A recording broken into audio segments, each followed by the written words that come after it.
हुँ। चलो, तो पिछली बार जो है, तुम जो एक तुम और तुम्हारे अलावा और भी कुछ जो है सो एक एक प्रॉब्लम शेयर किया कि 4 महीना से जो है सो हम लोग प्रैक्टिस कर रहे हैं। जैसे कि हम अपने पहले वीडियो, दूसरे वीडियो और तीसरे वीडियो में जो है सो हम कुछ टिप्स तुम लोगों को दिए थे कि कैसे जो है सो सेल्फ स्टडी करना है। अ, तो जानकर खुशी हुआ कि ये लगातार जो है सो 3-4 महीना से जो है सो कुछ लोग जो है सो एकदम लगे हुए हैं, एकदम जुनूनी तौर पर जो है सो अपना प्रैक्टिस कर रहे हैं और मेहनत कर रहे हैं। और सुनने में आया है कि ये प्रोग्रेस भी अच्छा हो रहा है, कुछ इंग्लिश में आ रहा है। तो अब 4 महीना जो बीत जाने के बाद कितना तुम लोग अचीव किए? क्या तुम लोगों के अंदर जो है सो प्रोग्रेस हुआ? और कितना तुम लोग जो है सो अ अम, कितना तुम लोग प्रोग्रेस किए इसके बारे में जो है सो कुछ तुम लोगों को जो है सो हम एक अ, टेस्ट देने जा रहे हैं। अब ग्रामर पढ़ लेने के बाद जो तुम लोग ग्रामर सीखे हो, इतना दिन से स्कूल में पढ़े और कहाँ-कहाँ पढ़े, कुछ ऑनलाइन भी सीखे, कुछ अपने से भी मेहनत की। इसके बाद अब ग्रामर को छोड़ दो, जो थोड़ा बहुत प्रॉब्लम होगा उसको तुम हमारे पर्सनल नंबर पर बात करना या फिर अपने जो भी नज़दीक के टीचर होंगे उनसे बात करो और उसको जो है सो तुम पूरा करो। अब जो है सो हम बुक्स पर आएँगे। केवल 3 बुक जो है सो तुम लोगों को हम सजेस्ट करेंगे और उस 3 बुक में ही जो है सो सारा तुम्हारा इंग्लिश का प्रॉब्लम जो है सो वो सॉल्व हो जाएगा और जो भी तुम्हारा जो अ, प्रॉब्लम है सब जो है सो इसी 3 बुक में जो है सो कवर हो जाएगा। सिर्फ़ 3 बुक ही जो है सो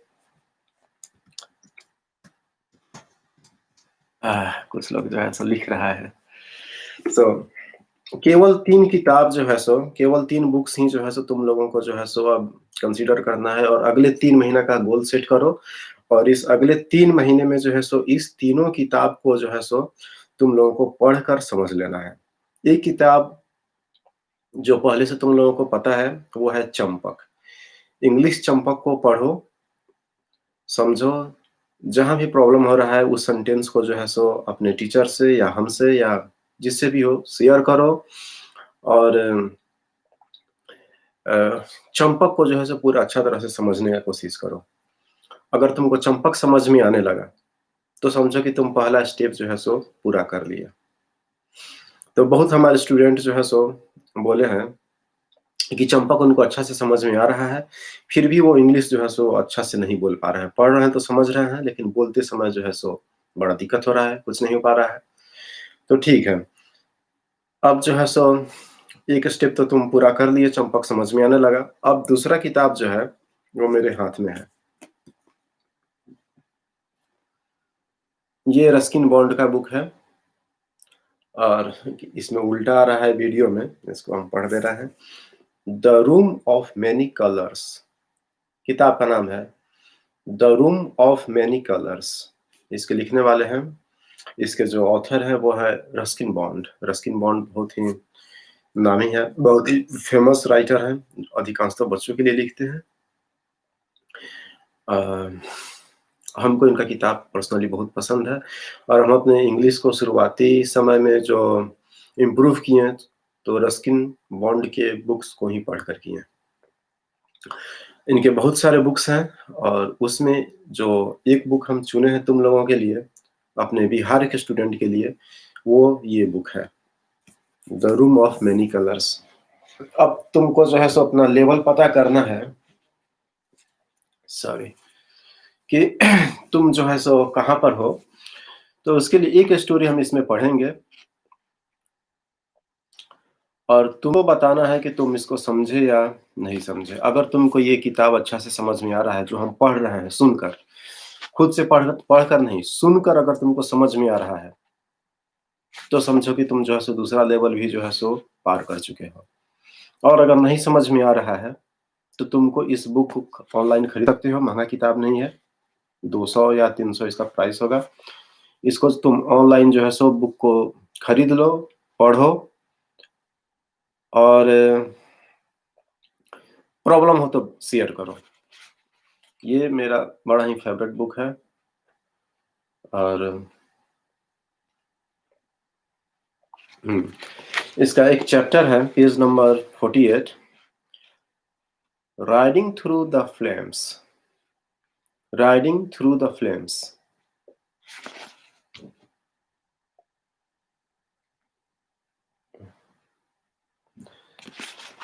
इस चैप्टर में जो है एक छोटा-सा बच्चा है जो साइकिल से जाता है और जंगल में आग लगा हुआ है और उस आग से अपने आप को बचाता है। बस छोटा-सा कहानी है, लेकिन ये है तुमको करीब 6-7 पेज में है। एक छोटा-सा घटना को जो है, ये तुमको जो है सो बड़ा ही लंबा में जो है सो और बड़ा ही सुंदर ढंग से जो है सो डिस्क्राइब करता है। सुनो इसको। इसमें तुमको कुछ सुंदर-सुंदर वर्ड भी मिलेंगे, कुछ नए वर्ड्स भी मिलेंगे। लेकिन पूरा कहानी जो है बड़ा ही सिंपल ढंग से है। इसको हम पढ़ना शुरू कर रहे हैं, तुम लोग सुनो और लिखना कमेंट में कि तुमको कितना समझ में आ रहा है। लड़का का नाम है रोमी। रोमी जो है सो साइकिल चला रहा है और इसको जो आगे जो है सब रोमी ही तुम लोगों से बात करेगा, हम तुम लोगों को सुना रहे हैं। As Romy was about to mount his bicycle, he saw a smoke rising from behind the distant line of trees. It looks like a forest fire, said Prem, his friend and classmate. It is well to the east, said Romy. Now here near the road, there is a strong wind, said Prem, looking at the dry leaves swirling across the road. It was the middle of May, and it hadn't rained for several weeks. The grass was brown, the leaves of the trees covered with dust. Even though it was getting on to 6 o'clock in the evening, the boys' shirts were damp with sweat. It will be getting dark soon, said Prem. You would better spend the night at my house. No, I said I would be home tonight. My father is not keeping well. The doctor has given me some pills for him. I would better hurry then. That fire seems to be spreading. Oh, it is far off. It will take me only 40 minutes to ride through the forest. Bye, Prem. See you tomorrow. तो यहाँ पर जो है सो 2 लड़का है, एक है रोमी और एक है प्रेम। और वो जो है साइकिल पे चढ़ते हुए जो है सो बोलता है कि धुआं दिख रहा है। He saw a smoke rising from behind the distant line of trees. So distant line of trees यानी कि दूर जो है सो पेड़ों की कतार है। कभी-कभी तुम लोग इस गाँव में जब बस-वस पर घूमते होगे तो दूर दिखाई देता होगा, एक लाइन से लगता है कि पूरा जो है सो बहुत सारा जो है सो पेड़ है एक लाइन से। और वहाँ उसको जो है सो he saw a smoke rising, धुआं को उठते हुए देखता है। अब यहाँ rising क्या है? He saw a smoke rising from behind the distant line of trees. जो लोग पढ़े होंगे जिरंड उनको पता होगा कि rising यहाँ क्या है। आगे बोलता है it looks like a forest fire. तो लगता है कि जंगल में जो है सो जंगल की आग है। It looks like a forest fire. ऐसा लग रहा है कि जंगल में आग लगा है। या ऐसा लग रहा है कि इट लुक्स ऐसा मालूम पड़ता है, तुम इसको ऐसे भी बोल सकते हो, ऐसा मालूम पड़ता है, ऐसा लग रहा है, ऐसा प्रतीत होता है या ऐसे भी लगता है जंगल का आग है। ऐसे भी तुम कह सकते हो। तो हम लोग अलग-अलग ढंग से बोलते हैं और उस समय हम लोग अगर कोई बोल दे लगता है जंगल में आप समय लगता है का क्या इंग्लिश होगा? तो ये सब किताब पढ़ने से पता चलता है। जब तुम इसको समझोगे, ट्रांसलेट करोगे तो बहुत सारा चीज़ खुद से जो है सो पता चलेगा। हुँ, आगे जो है सो हाँ, तो वो बोलता है कि मेरे पिताजी को जो एक बोलता है कि जंगल में आग लगा है, तुम मेरे ही यहाँ ठहर जाओ। तो वो बोलता है नहीं पिताजी हमारे बीमार हैं और हमको जो है सो दवा लेकर उनके पास पहुँचना है इसलिए हम तुरंत निकलेंगे। इतने बस ये 2-3 ही जो है सो 2-3 लाइन की बात को जो है सो इतना में कहा गया है इस पैराग्राफ में। आगे है Romy mounted his bicycle and paddled off down the main road of the village। यहाँ एक वर्ड है paddled off। यहाँ ये मतलब कि साइकिल को जो है चलाना शुरू कर दिया। Paddled off down the main road of the village, scattering stray hens, stray dogs and stray villagers। अब स्कैटरिंग मीन्स होता है छितराना। तो छितराना का मतलब यहाँ ये नहीं कि मुर्गी को छितार रहा है, मतलब कि जब वो मुर्गियों के बीच से जा रहा है साइकिल को लेकर तो मुर्गी जो है सो इधर-उधर तेजी से भाग रही है। Scattering stray hens, stray dogs and stray villagers। Stray means होता है आवारा। तो यहाँ आवारा मुर्गियाँ तो समझ में आ रहा है, आवारे कुत्ते भी समझ में आ रहा है, लेकिन stray villagers मतलब यहाँ आवारा गाँव के आवारे लोग नहीं होंगे। यहाँ stray villagers का मतलब हो गया जिनको वो नहीं जान रहा है, strange। तो 3 बार stray का यूज़ किया गया है, stray hens, stray dogs and stray villagers। लेकिन 2 stray जो है सो वो जंगली या आवारे कुत्ते मतलब जो पालतू नहीं है, बस ऐसे ही अ रास्ते पर जो है सो अपना भटक रहे हैं एंड स्ट्रे विलेजर्स। लेकिन ये जो स्ट्रे है ये विलेजर्स को आवारा नहीं कह के जो है सो बस स्ट्रेंज जिनसे वो परिचित नहीं है, जिनको वो नहीं जानता है। सो "Hey, look, where are you going?" shouted an angry villager, leaping out of the way of the oncoming bicycle। So अचानक से साइकिल जो है सामने आता है तो वो जंप करता है, वो उछल के एक साइड में जाता है और जो है सो चिल्लाता है, झल्लाता है। यहाँ शाउटेड का मतलब चिल्लाना नहीं होके झल्लाना हुआ। "Hey, look, where are you going?" shouted an angry villager, leaping out of the way of the oncoming bicycle। "Do you think you own the road? Do you think you own the road?"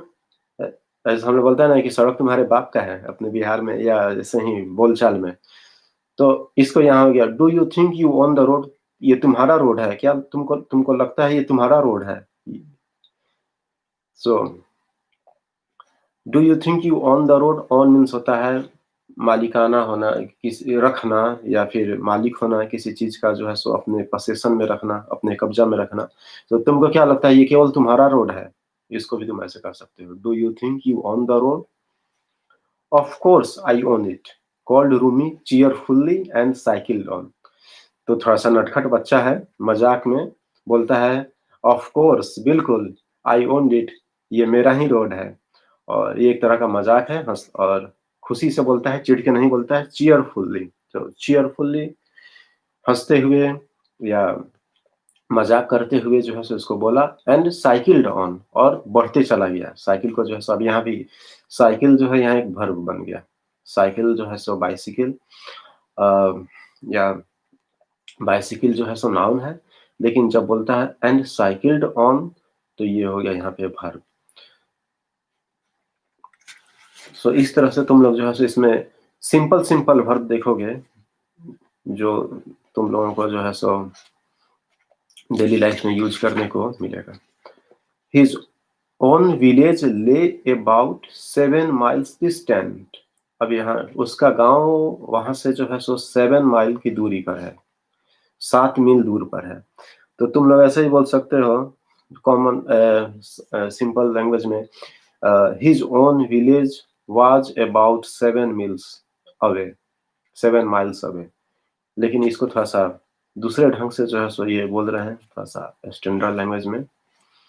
His own village lay about 7 miles distant। On the other side of the forest, जंगल के दूसरे side में, यानी कि उसको जंगल के बीच से होके गुजर के जाना है। वो जंगल के दूसरे साइड में, एक साइड में है, और दूसरे साइड में यानी कि विपरीत साइड में जो है सो उसको जंगल के बीच से होके गुजरना है। इसलिए इसको इस तरह से राइटर जो है सो डिस्क्राइब किए हैं, on the other side of the forest, but there was only a primary school in his village and Rumi was now at high school. His father, who was a fairly wealthy sugarcane farmer, had only recently bought him the bicycle. Romy did not care too much for school and felt there were not enough holidays, but he enjoyed the long rides and he got on well with his classmates.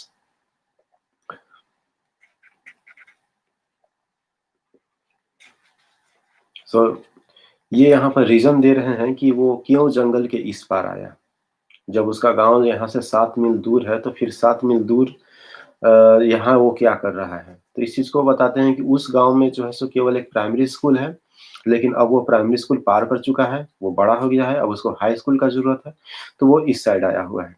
उसके पिता जो है सो एक wealthy sugar cane farmer है, यानी sugar cane गन्ना। आ,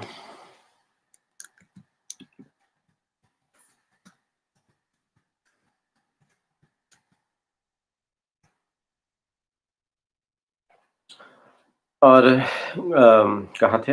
हाँ, तो वो जो है ईख, शुगर केन गन्ना, ईख के जो है सो अच्छे व्यापार, एक हेल्दी नहीं, वेल्दी फार्मर थे, धनी किसान थे। और वो अपने बेटा के लिए जो है सो एक बाइसिकल खरीदे ताकि वो 7 माइल्स, 7 मील का मतलब हुआ कम से कम 21 किलोमीटर, 21 22 या 20-21 किलोमीटर, 20-21 किलोमीटर की दूरी पर जाकर जो है सो वो स्कूल में पढ़ सके। ये पुराने ज़माने की बात है, हमको लगता है 60s या 70s की कहानी होगी। उस समय में तुम लोग अपने पिताजी से पूछोगे तो ये एक नॉर्मल बात था, 10 कोस, 5 कोस, 6 कोस जाकर पढ़ाई करना। अपने यहाँ बिहार में माइल्स को लोग कोस बोलता है, कोस। He might have stayed the night with Prem had it not been for the pills which the Ved। देखो बड़ा ही सुंदर सेंटेंस है। तुम लोग जो लोग ग्रामर जो है सो चंपक के लेवल से ऊपर उठ गए हुए हैं, उन लोग के लिए बड़ा ही सुंदर सेंटेंस है। He might have stayed the night with Prem had it not been for the pills which the Ved, the village doctor, had given him for his father। अगर उसके अगर उसके पास दवा ना होता जो उसके पिताजी के लिए था, तो वो अपने दोस्त प्रेम के घर ही रात में रुक सकता था।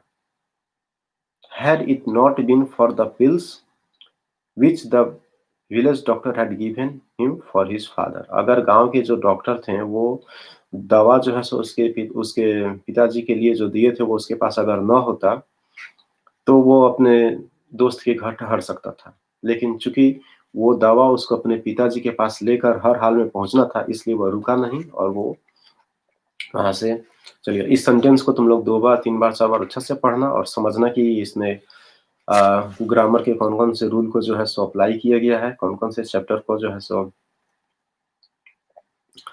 और जिसको समझ में आ जाएगा वो बताएगा, जिसको नहीं समझ में आएगा वो जरूर पूछेगा। बहुत ही सुंदर सेंटेंस है। तो केवल इसका हिंदी ही नहीं समझना, थोड़ा सा सेंटेंस को भी देखना कि सेंटेंस को कैसे कंपोज किया गया है। Romi's father was having black trouble and the pills had been specially prepared from local herbs।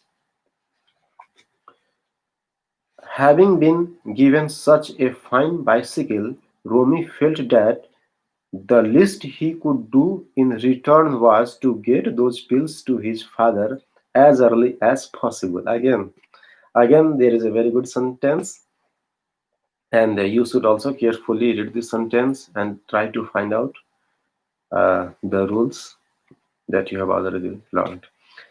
सो यहाँ जो है सो ये भी सुंदर सेंटेंस है, इस पे तुम लोग थोड़ा सा ध्यान देना। और इस तरह से इस तरह के सेंटेंस, ये लंबा सेंटेंस है, 2-3 सेंटेंस को मिलाकर जो है सो एक सेंटेंस बनाया गया है। और इसको पढ़कर जो है सो तुम लोग इस चीज़ को जो है सो अपने डेली लाइफ में भी जो है सो यूज़ करने की कोशिश करना कि इस तरह के सेंटेंस को तुम अपने डेली लाइफ में कैसे यूज़ कर सकते हो। यहाँ ये कह रहा है कि इतना अच्छा साइकिल पाने के बाद रोमी महसूस करता है कि अगर वो अपने पिता को रिटर्न में कुछ दे सकता है या कुछ कर सकता है रिटर्न में, तो वो है इस दवाओं जो दवा जो उसके पास है, इन दवाओं को जितना जल्दी हो सके उतना जल्दी उनके पास पहुँचाए। यानी कि अपने पिता के लिए जो है सो वो दवा अपने फादर को के लिए जो है सो दवा पहुँचाकर वो साइकिल का जो है सो एक अ, थैंक्स गिविंग कहो थैंक्स गिविंग जो है सो वो करना चाहता है। अपने पिता के लिए कुछ अच्छा करना चाहता है साइकिल के रिटर्न में, साइकिल देने के बदले में या साइकिल पाने के रिटर्न में, जैसे कहो इसको। He put his head down and rode swiftly out of the village. Ahead of him, the smoke rose from the burning forest and the sky glowed red. अच्छा ये बताओ तुम लोगों को आवाज क्लियर सुनाई दे रहा है या नहीं? He put his head down and rode swiftly out of the village. Ahead of him, the smoke rose from the burning forest and sky glowed red. Okay so यहाँ जो है सो बस जंगल का जो आग है वो अब बढ़ चुका है। इसके बारे में जो राइटर जो है सो वो सीधे ऐसा नहीं बोल रहे हैं कि नाउ फायर वाज बिग और now fire was spreading very fast. एक लाइन में नहीं बोल के इसको थोड़ा अच्छा से डिस्क्राइब कर रहे हैं और बोल रहे हैं he put his down and rode swiftly out of the village. वो अपना माथा को जो है नीचा किया। माथा नीचा करने का मतलब जब भी तुम साइकिल चलाते हो और थोड़ा सा स्पीड बढ़ाना चाहते हो तो ऑटोमेटिक तुम थोड़ा झुक जाते हो। उसको ये यहाँ पे बता रहे हैं he put his head down and rode swiftly out of the village. Ahead of him, ahead of him यहाँ उसके सामने, यहाँ तुम इन फ्रंट ऑफ हिम भी सोच सकते हो लेकिन इन फ्रंट ऑफ हिम का यूज हम तब करते हैं जब दूरी कम हो। दूरी जब कम रहता है तब हम इन फ्रंट ऑफ का यूज करेंगे एंड जब दूरी कम रहे दूरी जब ज़्यादा रहे तो हम अहेड का यूज़ करना ज़्यादा अच्छा लगता है। तो ahead of him the smoke rose from the burning forest. धुआँ जो है सो उठ रहा है फ्रॉम द बर्निंग फॉरेस्ट, जलते हुए जंगल से। एंड स्काई ग्लोड रेड, और आकाश जो है वो लाल हो रहा है या लाल दिख रहा है या लाल हो गया है, जैसे तुम कहा। तो ये हो गया पहला सिचुएशन कि दवा लेके वो जाना चाहता है अपने पिता के पास, दोस्त को बाय करता है और तेजी से साइकिल से आगे बढ़ता है और सामने जंगल जल रहा है, धू-धू करके। तो ये हो गया पहला सिचुएशन। इसके बाद दूसरा सिचुएशन है कैसे वो जंगल को जो है सो पार करता है, फिर तीसरा सिचुएशन है और फिर चौथा है, फिर पाँचवा है, फिर छठा है और छठा सिचुएशन में अब क्या होता है वो अपने आप को बचा पाता है, वो दवा लेकर अपने पिता के पास पहुँच पाता है या नहीं पहुँच पाता है, क्या होता है इसके बारे में हम बाद में बात करेंगे। अच्छा होगा, it would be nice, it would be good, it would be beneficial that you have this book. All of you have this book and then it would be much more interesting to read this book and then we can discuss a little bit more. Then we can talk more about the grammar portion also. So, कब I cannot tell it now, but soon. Now I would like to make a video every week, but I also want some questions from you. If you will make some questions for me, then it would be easier for me to come every week. So see you next week, or maybe after 2-3 days. I cannot say right now, but I will let you know. I will let you know enough before. So comment में ज़रा तुम लोग बताओगे किसको कितना समझ में आया, कौन 100% समझा, कौन 80% समझा, कौन 50% समझा, कौन बिल्कुल नहीं समझा। I am waiting for your reply. और उसके बाद जो है सो इससे तुम लोग जो है सो अपना लेवल को चेक कर सकते हो। तुम अगर चंपक समझ रहे हो तो समझो तुम्हारा लेवल फर्स्ट लेवल पार कर चुके हो। ए लेवल मान के चलो, 3 लेवल मान के चलेंगे हम। ए लेवल, बी लेवल और सी लेवल। ए लेवल हो गया बेसिक, बी लेवल हो गया इंटरमीडिएट और सी लेवल हो गया एडवांस। सो अभी जो है सो हम चंपक जानबूझकर नहीं पढ़े, हम ए लेवल पर जो है सो नहीं, वो ए लेवल तुम लोग खुद से बताओगे। और ये जो है सो बी लेवल के लिए है। इसकी बुक का जो लेवल है वो बी लेवल का बुक है। अगर जिसको पूरा 100% समझ में आया है तो समझो कि वो बी लेवल को पार कर चुका है, वो सी लेवल का तैयारी करे। सी लेवल के लिए कौन-सा बुक बताएँगे तुम लोगों को नेक्स्ट एपिसोड में। 3 बुक ही सजेस्ट करेंगे, चंपक, ये और तीसरा बुक अम अ, और नहीं, 4 बुक सजेस्ट करते हैं। बी लेवल को हम 2 भाग में बाँट देते हैं, बी1, बी2, अपर इंटरमीडिएट और लोअर इंटरमीडिएट। सो ये जो है सो ये लोअर इंटरमीडिएट के लिए है। नेक्स्ट एपिसोड में जो है सो हम एक बुक लेकर आएँगे जो अपर इंटरमीडिएट के लिए होगा। लेकिन अभी इस बुक को जो है सो 1-2 बार और करेंगे, या जैसा तुम लोग सजेस्ट करो, तुम लोग अगर कहोगे तो अगले एपिसोड में हम अपर इंटरमीडिएट के लिए जो है सो बुक को सजेस्ट करेंगे। अ, और फिर जो है सो हम एक बुक बताएँगे तुम लोगों को एडवांस का। सिर्फ़ 4 बुक को ही जो है सो तुम पूरे अच्छे से पढ़ जाओ। उम, ये सीबीएसई में है, आई डोंट नो। हमको नहीं पता है ये बुक सीबीएसई में है या नहीं है। हम इस बुक को जो है सो खुद से जो है सो खोजे। पढ़ते-पढ़ते जो है सो ये अचानक मेरे हाथ में लगा और हमको लगा कि ये सच में बड़ा ही अच्छा बुक है अपने लेवल को जो है सो सही करने के लिए। ठीक है, तो बहुत सारी बातें हुई आज। अब तुम लोग जो है सो इस पे अपना काम करोगे, पढ़ोगे, समझोगे और जिन लोगों का जो है सो इस बुक को जो है थोड़ा-सा समझने में दिक्कत हुआ है, वो लोग इस पे अपना पूरा वर्क करेंगे और अपने लेवल को जो है सो बढ़ाने के लिए ये सच में बहुत ही अच्छा बुक है। 1 महीना, 2 महीना जितना भी समय लगता है, इस बुक को पूरा थोरोली पढ़ो, इसमें से जितने भी अच्छे-अच्छे वर्ब हैं, सेंटेंस हैं, उसको जो है सो एक अपने दिमाग में जो है सो पूरा एकदम फिट करो और इसको अपने डेली लाइफ में यूज़ करने का कोशिश करो। हम तुम लोगों के चैप्टर पर जो है सो नहीं बहस करेंगे कि अब एडवर्ब ऑफ प्लेस क्या है या फलान-चिलान। अ, तुम लोग फिर भी अगर दिक्कत होता है तो तुम हमको बता सकते हो, हम कोशिश करेंगे, लेकिन हम तुम लोग को एडवाइस करेंगे ये सब चीज़ तुम खुद से पढ़ो। तुम लोग इतना उम्र हो चुका है, तुम लोग इतना पढ़ चुके हो कि अब खुद से समझ सको एडवर्ब ऑफ टाइम क्या है, एडवर्ब ऑफ प्लेस क्या है और एडवर्ब ऑफ मैनर्स क्या है। क्या हुआ? ठीक है। और बुक को जो है सो सिर्फ़ 4 बुक है। 4 बुक को जो है सो 3 महीना, 4 महीना, 5 महीना जितना भी लगता है एकदम इस पर जो है सो अपना मास्टरी जो है सो इस पे जो है सो हासिल करो और देखो तुम्हारा इंग्लिश एकदम कितना अच्छा हो जाता है। एडवांस लेवल तुम अचीव कर सकते हो, सिर्फ़ 4 बुक को पढ़ के। Champak, the room of many colours और 2 बुक तुम लोगों को आने वाले एपिसोड में बताएँगे। ओके, तो आज के लिए इतना ही। आज संडे है, सो तुम सभी लोगों को wish you a happy Sunday and see you again. Bye.